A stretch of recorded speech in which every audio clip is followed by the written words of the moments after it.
There you are. Happy Monday. Welcome back to the channel. This is the most disturbing videos on the internet today. Let's dive in.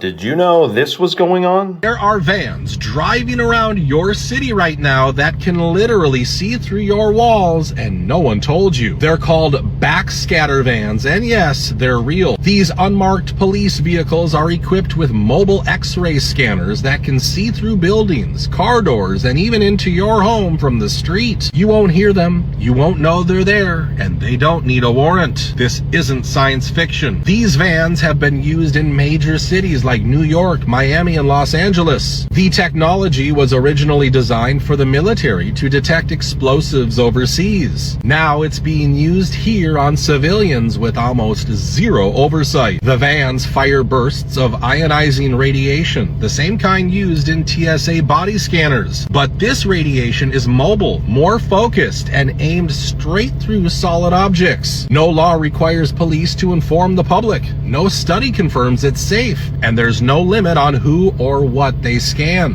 I think with the new Wi-Fi motion by Xfinity, they may be able to look through your walls without needing a van driving around.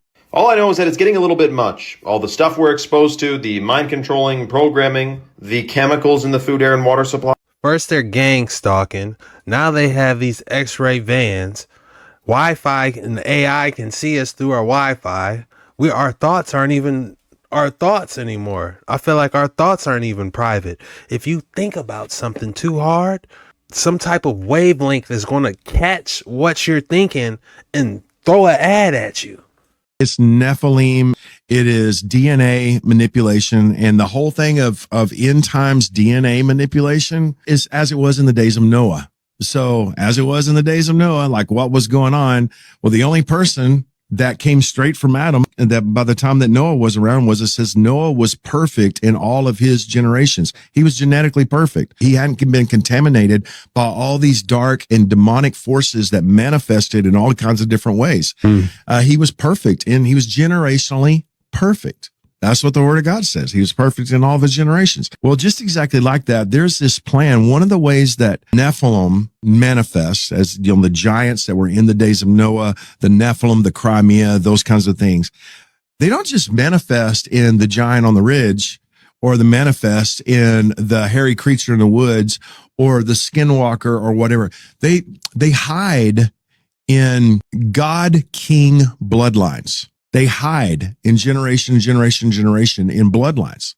Now, there's always been a seed war. Genesis chapter 3 describes a seed war, the first of 400 messianic promises of King Jesus. Genesis chapter 3 is describing it's 3:15. There's always going to be a war between our seed and your seed.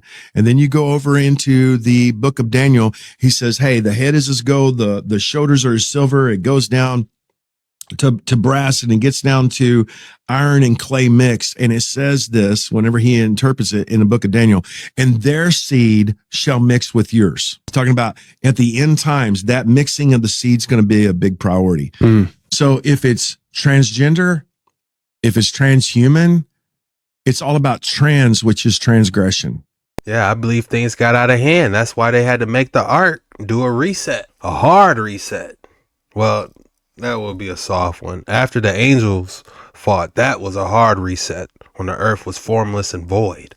It's proven that every square centimeter of skin when you're out in the sun produces 19 international units. And the other thing you have to understand is when the sun hits your face, behind your eyes, your pituitary gland, pineal, and hypothalamus glands, and when the sun strikes your eyes, they trigger it and start producing calcitonin, melatonin, serotonin, all these hormones and enzymes, all of which, if you go to biology books, you want because it'll keep you healthy and young. So all these hormones and enzymes are produced only from the sun. But and yet the sun causes the sun like the plague. Oh, no more than 10 minutes, the doctor says. How stupid could they be? Because the same doctor will tell you need melanin and serotonin. And how else are you supposed to get it other than naturally? Well, they'll sell you a chemical. Sure. It's proven. Try this. If you want to, no way. You better get it like how the plants get it. Drone enters Area 51 and this happens.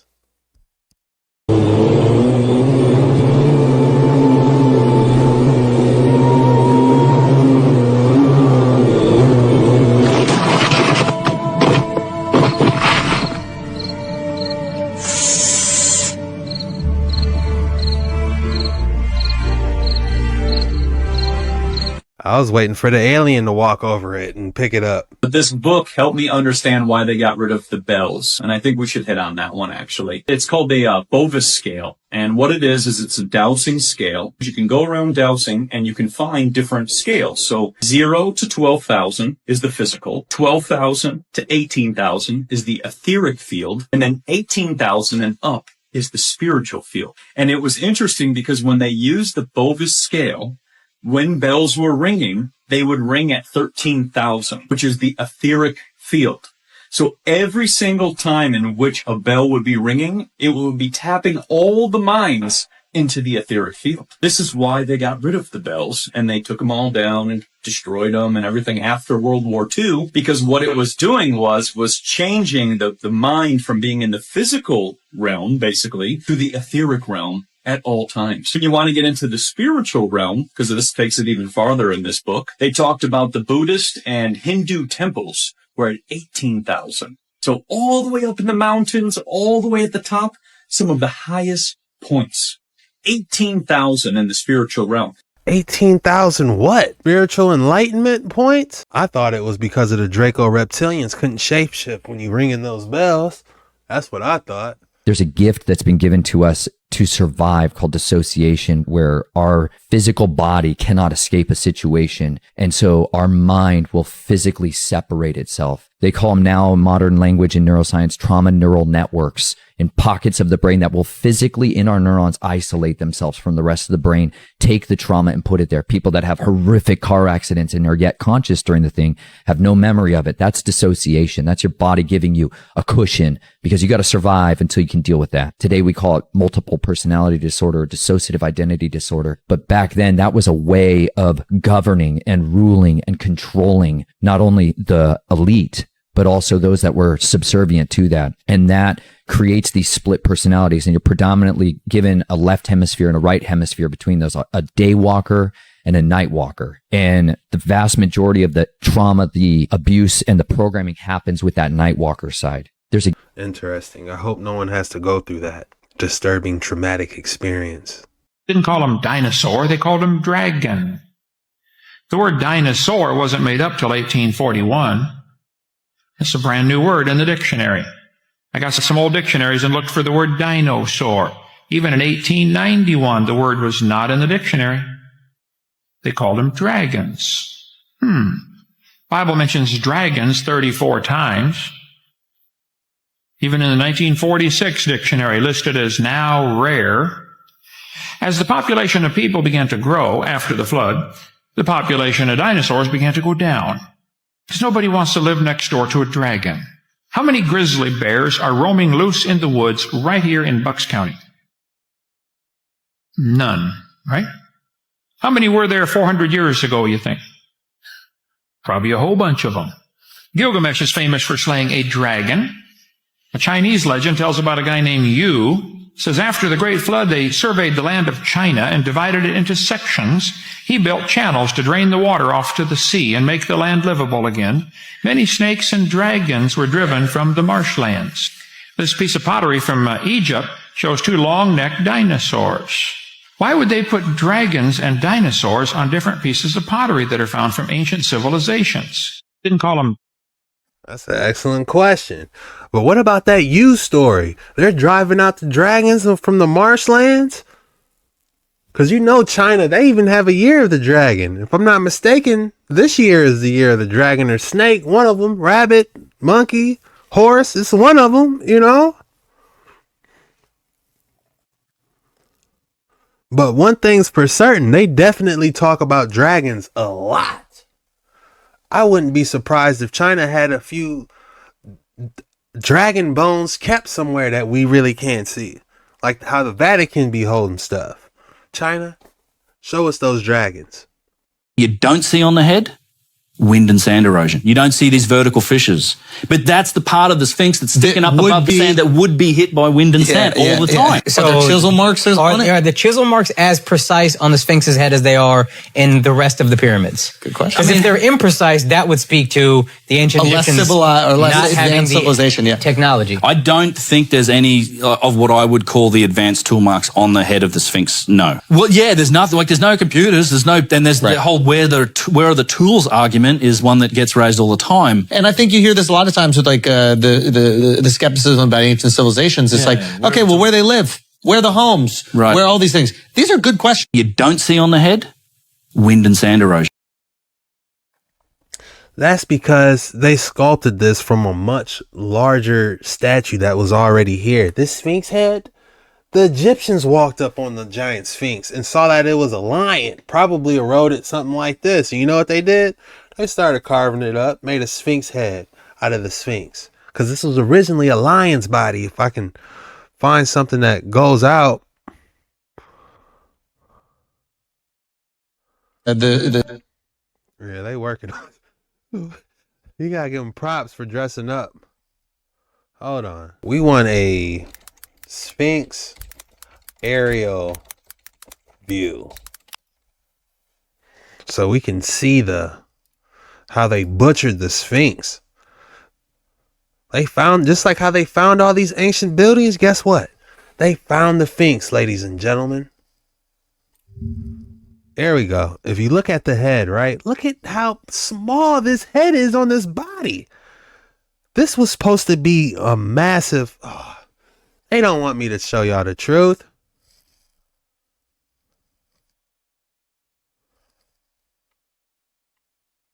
Unbelievable. Look at the paws, guys. This was originally a lion. Egypt, the Egyptians found this. I wouldn't be surprised if the Egyptians found the pyramids, to be honest with you. Look, they don't want y'all to see this.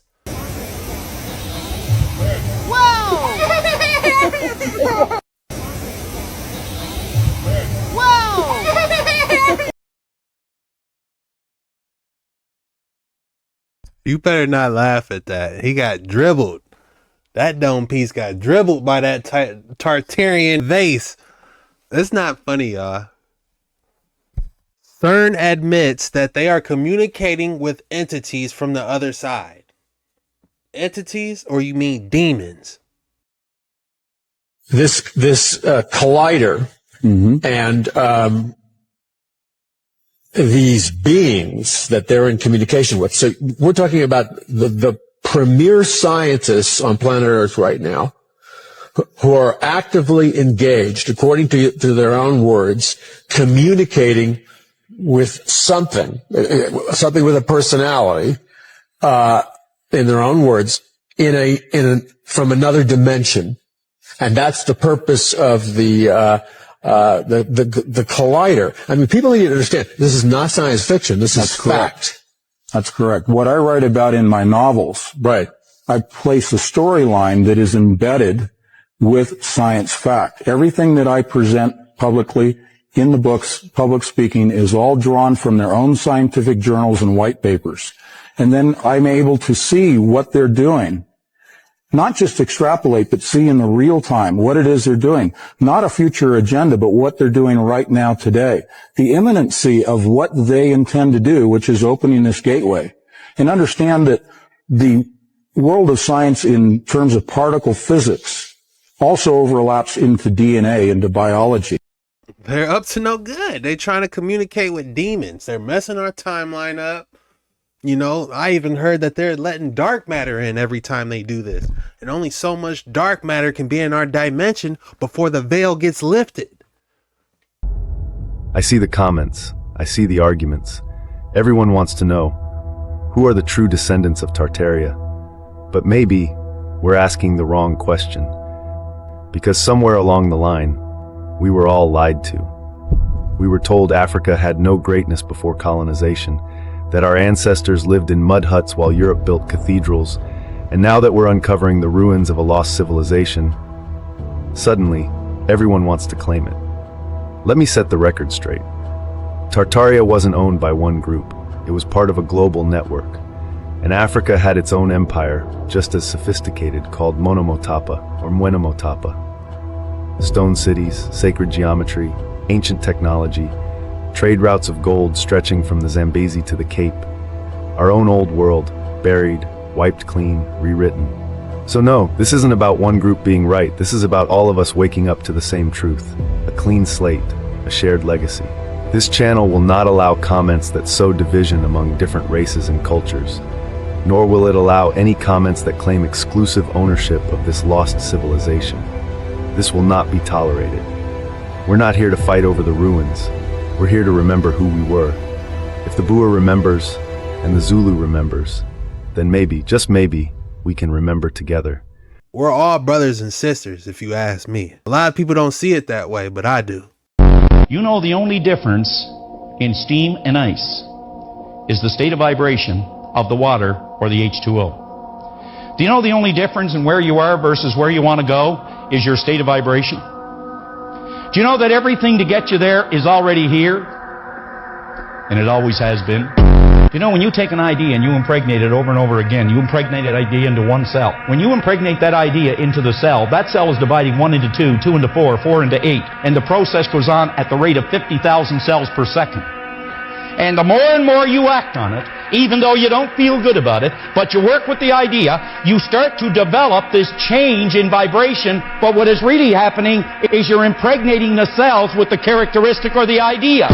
What we need to do is we need to constantly think about where we're going, what we want to do, and we start to increase our level of thinking by vibration, and we begin to attract thoughts of a like nature that'll move us in that direction.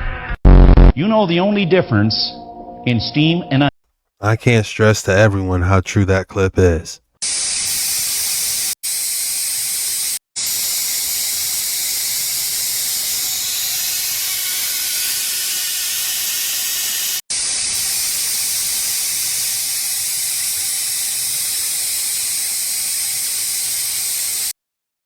Spark leap, breaking the space and revealing what lies behind the veil.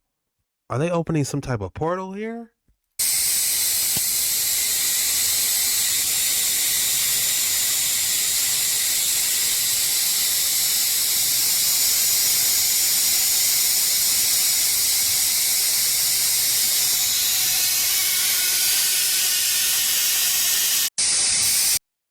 They got something going on. What is that? Hooked up to a igloo ice, what's it called? A cooler? A igloo cooler?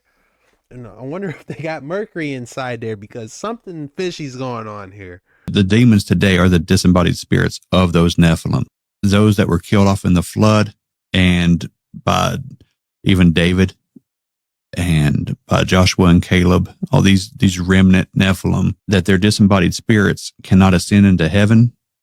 And they don't descend until judgment. So they're trapped here on the earth. And what they want to do is repossess a body. And they want to torment man. They hunger, but they can't be satiated. And they dedicate their existence to our demise, our torment. And those are the demons. And if you would look at it as the enemy, right, if you put it in that context. So in Genesis, you have the Nephilim, and they are against man and all of God's creation, right? God wipes them out. They're on the earth after the flood. So they're still the enemy. You'll see it in the promised land. The Nephilim are there. It goes on further. But when you go into the New Testament, who is the enemy? It's demons. It's the same bad guy. And it just goes throughout the entire Bible from one end to the other. It's the same bad guy, and it will be until the day of judgment. But the demons today are the disembodied. I don't know what demons are or where they come from, but I can definitely see one, and I know when one is present. Bro, have you ever wondered why pigs have eyes that look like human eyes?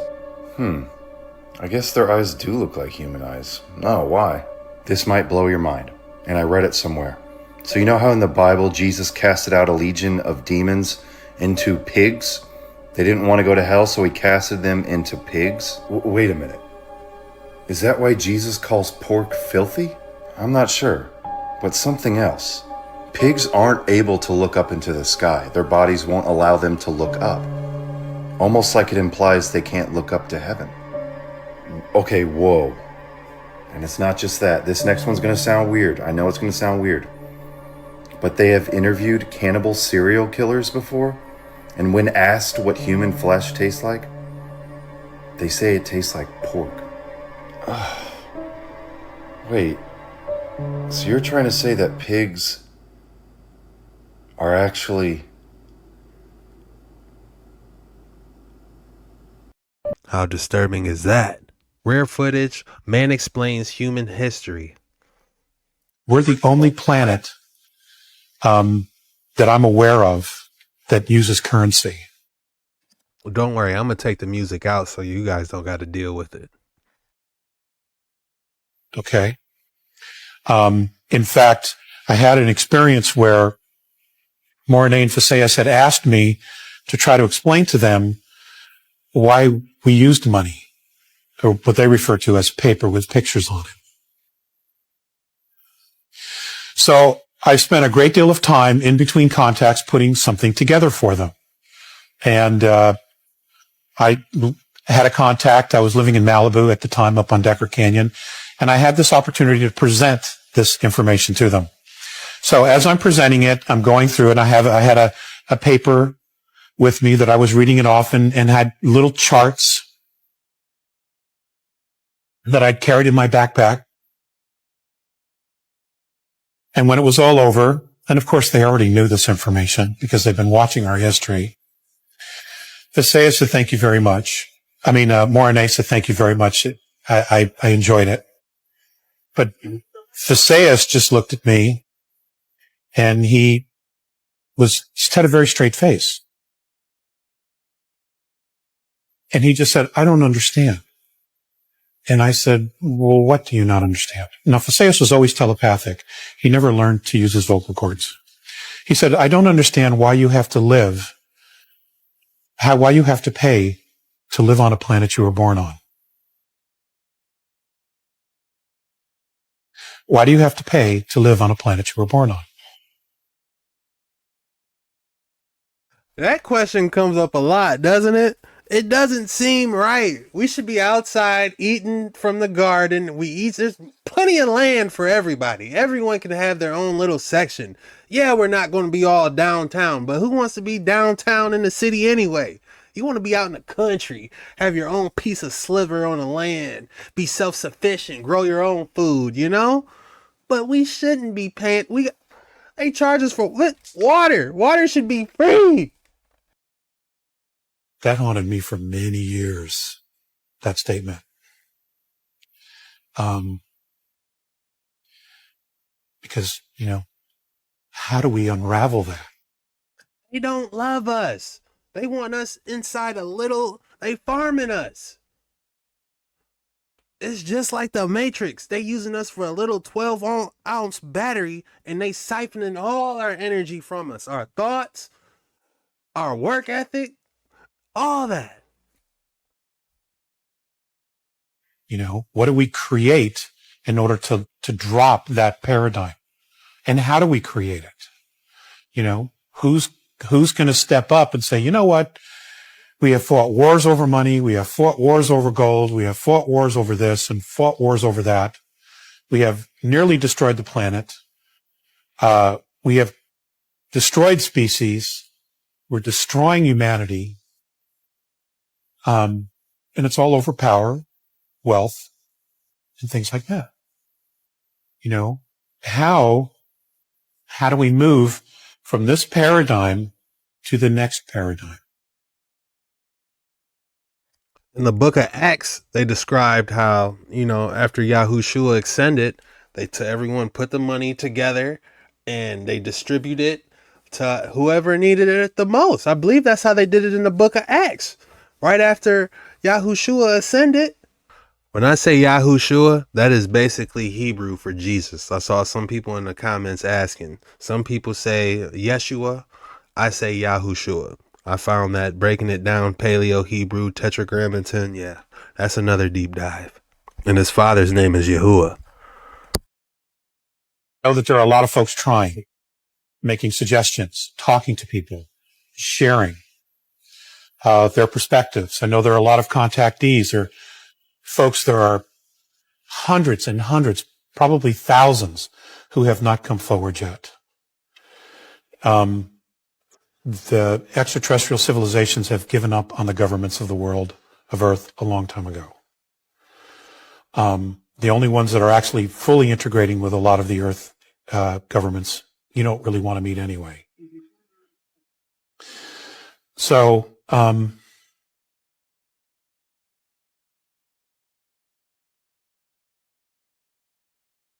how do we find our soul again? What does it take to change the essence of a man?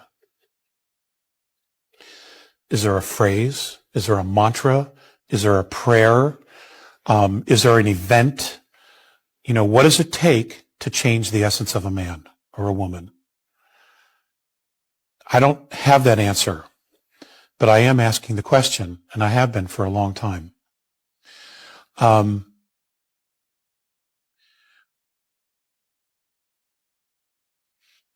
Many of us, and I'm not necessarily referring to the folks in the room here, many of us have completely lost our way. We know a lot of good people who would do anything for us as friends, but they simply don't have a clue. I don't. I can count 3 real friends on my finger right here. If you got some real friends that'll do anything for you, consider yourself lucky. Besides you guys, the 3 friends I got, that's all I got.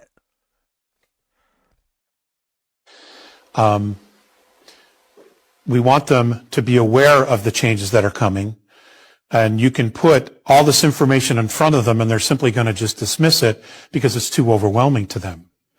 You know, they have to take it in little bites and little slices. They just simply don't want to deal with it because they're so overwhelmed just trying to manage a life that already doesn't work. Okay? Or they're not already happy with, because it's all that they know, and they're afraid to let it go because they don't have anything else to believe in. Just what it is that they do every day. So, in creating a new domain of knowing and asking the question, what is it that we want? It has to be something that everybody can take hold of a piece of. For example, every day there are little things that we could do to begin shifting our consciousness. Every day when we get up, first thing we should do is, we're the only planet. They don't love us. I feel like we should have like a barter system or something. Like whoever's talents are good at something, we can utilize their talents for strength. You know, oh, you're good at catching fish. Oh, you're good at growing. Okay, let's do some type of barter system. This currency, they're using that to enslave us, aren't they? That's all we have for today's video. If you made it this far, go ahead and drop Monday Motion for the code word. Monday Motion is the code word. When you drop that in the comments when I swim through them, that lets me know you're a real one because you watched the video all the way through, and I just want to say thank you. I appreciate that. This was the most disturbing videos on the internet today. See you tomorrow.